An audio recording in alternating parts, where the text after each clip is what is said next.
নমস্কার, সবাই কেমন আছেন? আশা করছি ভালো আছেন। আমার নতুন একটি ভিডিওতে সবাইকে অনেক স্বাগত। আজ মঙ্গলবার, এখন প্রায় দুপুর 2টো মতো বাজে। গতকাল রাত থেকে প্রচন্ড স্নো পড়েছে। সকালবেলা আমি আর রাজীব একটু ট্র্যাশ ক্লিয়ার করতে বেরিয়েছিলাম, তখন দেখেও এসেছি। তো এখন রোদ উঠেছে, তাই ভাবলাম অ্যাপার্টমেন্টের চারপাশটা একটু ঘুরে আসি, থিয়াও মজা পাবে।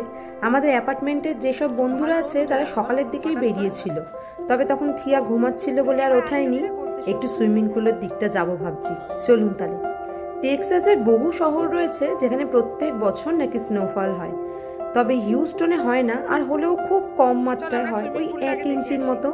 লাস্ট নাকি এখানে 2008-9 হয়েছিল, তবে এতটাও নয়। তবে এইবার নাকি exceptionally rare. Houston area received up to 6 inches of snow. তবে যাই হোক, আজকের দিনটা কিন্তু বেশ মজাতেই কাটছে। তবে এই যে বরফ পড়লো, এখন বরফ পড়াটা বন্ধ হয়ে গেল। এইবার শুরু হলো ব্ল্যাক আইসের একটা চাপ। ভীষণ স্কিড করে এই সময়, গাড়ি চালানো তো খুব চাপের হয়ে যায়, হাঁটতে গেলেও সমস্যা হয়। তবে চলুন সামনের সুইমিং পুলটা যাই, দেখা যাক ওখানটা কি অবস্থায় আছে আজকে। যদিও বা সুইমিং পুল জমার কথা নয়, আশপাশটাই হয়তো জমবে। তবে একবার গিয়ে দেখি, অনেকক্ষণ ধরে ইচ্ছা হচ্ছিল যে একটু সুইমিং পুলটা দেখবো গিয়ে, যে ওখানটা কি হয়। ও বাবা, সুইমিং পুলের সিটগুলোর ওপরে তো সেই মনে হচ্ছে না কেউ স্পঞ্জ পেতে রেখে দিয়েছে। কি ভালো লাগছে দেখতে। সুইমিং পুলে তো শীতকালে সেরকম ভাবে কেউ আসে না, যা আসা সবই গরমকালে, ওই জন্য জলটা খুব অপরিষ্কার রয়েছে, এখন পাতা পড়ে রয়েছে ভর্তি। চলুন এবার আশপাশটা দেখি। অ্যাপার্টমেন্টের এই দিকগুলো কিন্তু প্রচুর লোকজন সকালের দিকে বেরিয়েছে, অনেক পায়ের চিহ্ন রয়েছে। আর মাঝখানে দেখুন, ওই অটোমেটিক্যালি সব লোকজন খুব মজা পেয়েছে, জানো তো, প্রচন্ড লোকজন মজা পেয়েছে। এখানে প্রচুর লোকজন আসে, যারা ধরুন কর্মসূত্রেই আসে, তো তারা এই ধরনের অ্যাপার্টমেন্টগুলো তো রেন্টে নিয়ে থাকে। তারা হয়তো লাস্ট 15 বছরেও কেউ এরকম স্নোফল দেখতে পায়নি, যার জন্য সবাই ভীষণ এক্সাইটেড ছিল। ওই যে ওখানে না কে একজন স্নোম্যান বানাচ্ছে।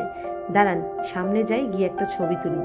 এখানে আবার যদি কারোর অনুমতি ছাড়া কিছু করা হয় না, খুব অপছন্দ করে লোকজন।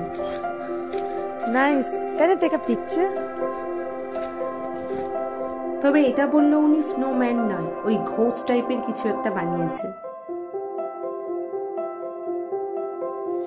আশপাশটা এত সুন্দর দেখাচ্ছে, রোদ ওঠার পর যেন আরো সুন্দর লাগছে। মনে হচ্ছে ওপরে আকাশ, সাদা মেঘ ভাসছে, আর নিচে বরফ।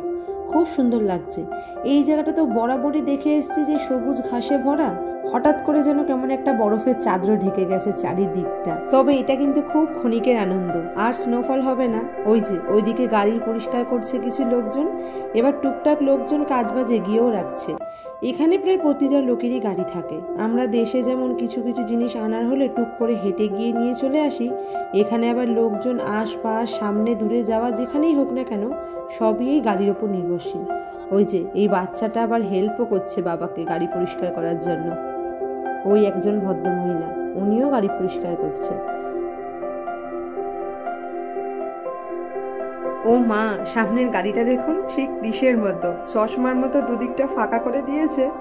আর এই গাড়ির সামনে দিয়ে আমি যাচ্ছিলাম বলে রাজীব আমাকে ভীষণ বকাবকি করছিল।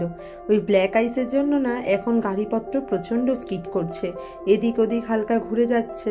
তো কিছু একটা এদেশে হয়ে গেলে খুব সমস্যা। এবার আমরা এসেছি ঠিক আমাদের অ্যাপার্টমেন্টের পিছনের জায়গাটা।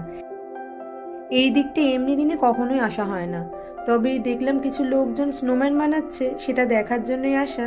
এবার থিয়া এসে এখানটা খুব মজা পেয়েছে। এখানটা এত সুন্দর লাগছিল, অনেকটা খোলা জায়গা, অন্য জায়গাগুলোর তুলনায় এই জায়গাটা গাড়িপত্রও নেই, এখানটা অনেক সেফও। তো আমরা এখানটা একটুখানি ঘুরবো, এরপর চলে যাব বাড়িতে।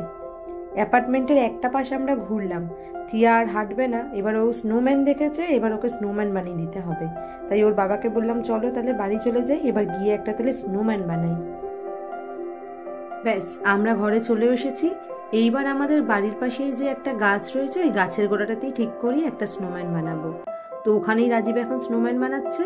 স্নোম্যানটা বানাতে বানাতে হঠাৎ করে ঘরে গেছে একটা গাজরের টুকরো আনতে। প্রথমে ভাবছিলাম কি করবে, তারপর দেখলাম আচ্ছা এই কারণে। স্নোম্যান এবার পুরোপুরি রেডি। থিয়ার ওই র্যাপিং পেপার ছিল, ওটা দিয়ে একটা মাফলার বানিয়ে দিয়েছি। স্নোম্যানটা দেখতে ভালো হয়েছে না বলুন? ব্যাস এবার স্নোম্যান এখানেই থাক, এটা চলতি পথে সবাই দেখতেও পাবে। আর আমাদের ঠিক এর পাশের যে রুমটা, ওটার জানলা দিয়েও কন্টিনিউ একে দেখা যাবে। ওখান থেকে এবার বসে বসে দেখবো। এবার বেশ অনেকটা বেলাও হয়েছে, আমরা দুপুরের খাওয়া দাওয়াটা সেরে নিই। আর তার সাথে সাথে এই ভিডিওটা এখানেই শেষ করলাম। দেখা হবে পরের আর একটা ভিডিওতে। ততক্ষণ সবাই ভালো থাকবেন, সুস্থ থাকবেন। আর যদি ভিডিওটা ভালো লেগে থাকে তাহলে অবশ্যই একটা লাইক, কমেন্ট, শেয়ার করে দেবেন। টাটা।